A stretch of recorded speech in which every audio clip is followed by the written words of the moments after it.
ও আরে ওই তো আমাদের আশা দিদি, রিনা দিদি এসে গেছে। আর চিন্তা নেই। কিরে মালতী, ছেলে কাঁদছে কেন? জ্বর কমছে না দিদি, খাচ্ছেও না কিছু।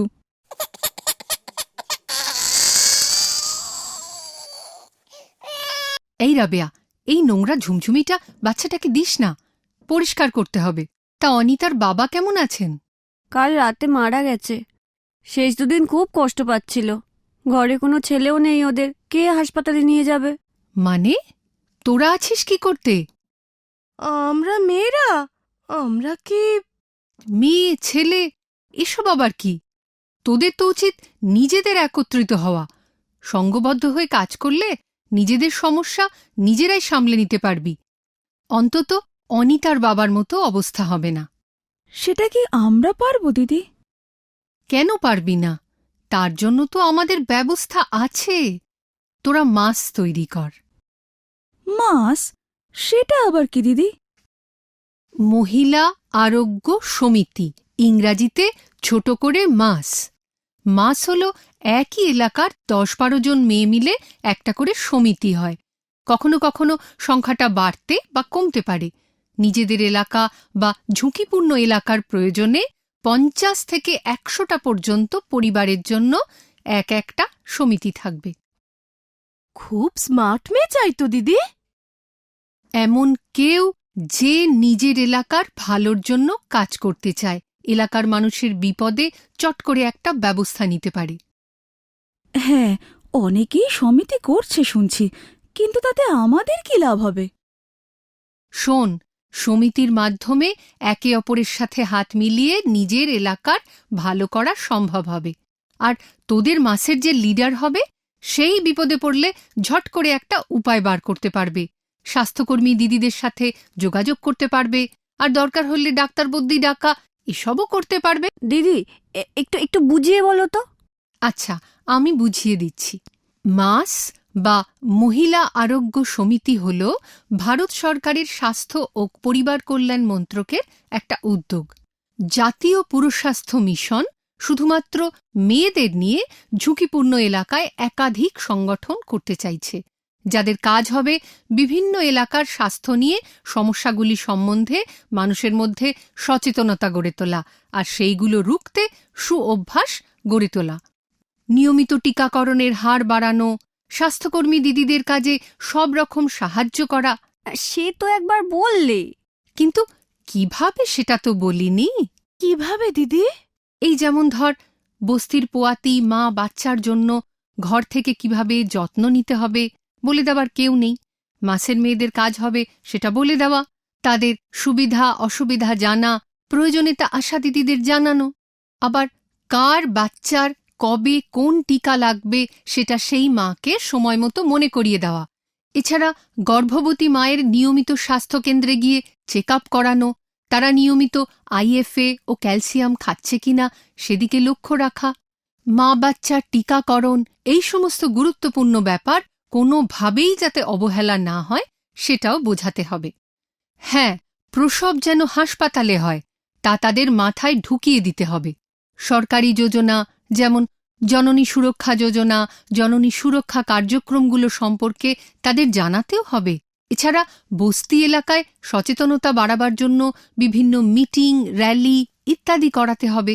এলাকায় কার কার রিকশা বা ভ্যান আছে তাদের নম্বরগুলো রাখতে হবে, যাতে অনিতার বাবার মতো অবস্থা না হয়। আচ্ছা, পল্টু, মদন, সাইফুলের তো রিকশা আছে। সাইফুলের তো একটা ভ্যানও আছে, কিন্তু সেদিন তো ভ্যান ছিল না, লাইনে দেখিনি। তাহলে ওর নম্বর থাকলে ফোন করে নিতে পারতিস তো। মাসের কাজই হলো এমন একটা ডায়েরি রাখা যাতে করে বিপদে হুট করে সাহায্য পাওয়া যায়। আর মাসের মিটিংয়ে এগুলো নিয়ে আলোচনা হবে। দরকার হলে যাদের রিকশা বা ভ্যান বা অটো আছে তাদের কাছে গিয়ে বুঝিয়ে রাখতে হবে, যাতে বিপদের সময় তাদের পাওয়া যায়। পাড়ার লোক এটুকু সাহায্য করবে না? নিশ্চয় করবে, তবে তাদের খবর দিতে হবে। হ্যাঁ, এই খবর দেওয়াটাই মাসের মেয়েদের কাজ।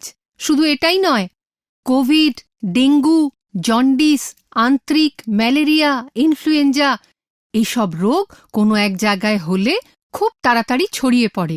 এমন হলে কোথায় রোগ প্রথম হয়েছে বা ধরা পড়েছে সেখানকার মাসের মেয়েদের কাজ হচ্ছে যত শিগগির পারে স্বাস্থ্যকর্মী দিদিদের বা হেলথের অফিসার স্যার ম্যাডামদের ব্যাপারটা জানানো। আবার কারোর বাচ্চা হলে জন্মের সময় বাচ্চার ওজন, স্বাস্থ্য আর মায়ের স্বাস্থ্য এই সব রিপোর্ট রাখা আর স্বাস্থ্যকর্মী দিদিদের তা জানানো। বাচ্চা মারা গেলেও সে কি, বাচ্চা মারা যাবে কেন? অনেক কারণেই যায়। মায়ের স্বাস্থ্য ভালো না থাকলে রুগ্ন বাচ্চা জন্ম নেয়, আবার নোংরা থেকে, জল থেকে ইনফেকশন হতে পারে। সেই জন্যই তো মাসের মেয়েদের প্রয়োজন পোয়াতি মা, বাচ্চা আর বাচ্চা হয়ে গেলে দুজনের ওপরেই একটু নজরদারি করা। আমার বাড়ির লোক এসব করতে দেবে না গো। সেই এক পোলিও নিয়েই কত ঝামেলা করে। জানি, আর সেই জন্যেই তো মাস। নিজেরা মিলে গোষ্ঠী, তার জন্য একজন করে লিডারও থাকবে। লিডার? আমাদের মধ্যে কি হবে? এত স্মার্ট কে আছে? তোদের মধ্যে থেকেই তো কাউকে দায়িত্ব নিতে হবে, যে একটু বেশি অ্যাক্টিভ, যাকে সবাই মানবে আর এলাকায় একটু পরিচিতি আছে, এগিয়ে গিয়ে কথা বলতে পারে। মোট কথা, বিপদে আপদে যে সাহস করে এগোবে, নেতৃত্ব দেবে। আর যে কেউ মেম্বার হতে পারে।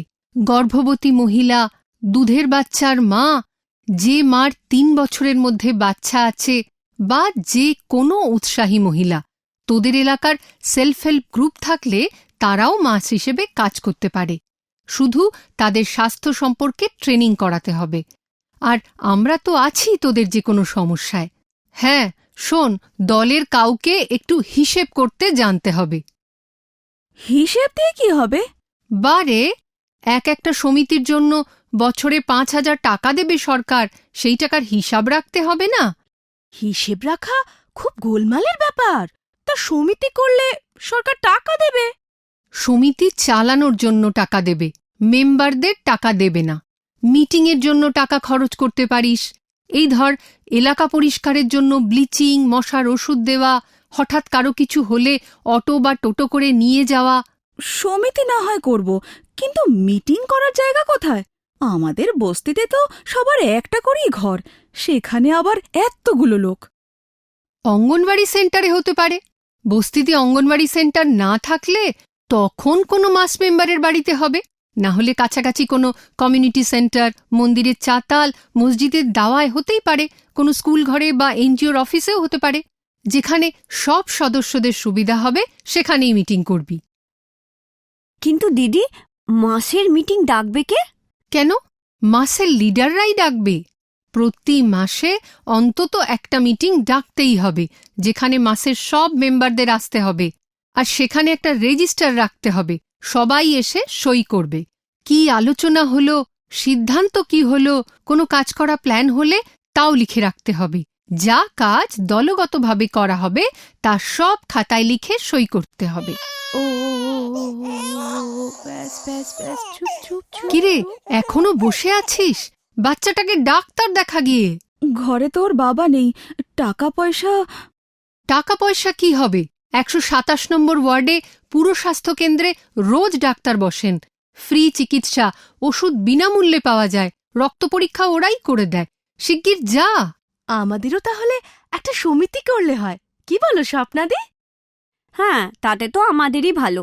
দেখি সন্ধ্যের সময় সব মেয়ে বউরা কাছ থেকে আসুক। 10-12 জন তো লাগবেই, তাই না রিনাদি? সে তো লাগবে, আর তোরা তোদের বস্তি থেকেই সবাইকে পেয়ে যাবি। মনে রাখিস, মহিলা আরোগ্য সমিতি হল নতুন মা, বাচ্চা আর গরিবের বাঁচার সাথী। বয়স্ক মানুষদেরও দেখাশোনা করবি।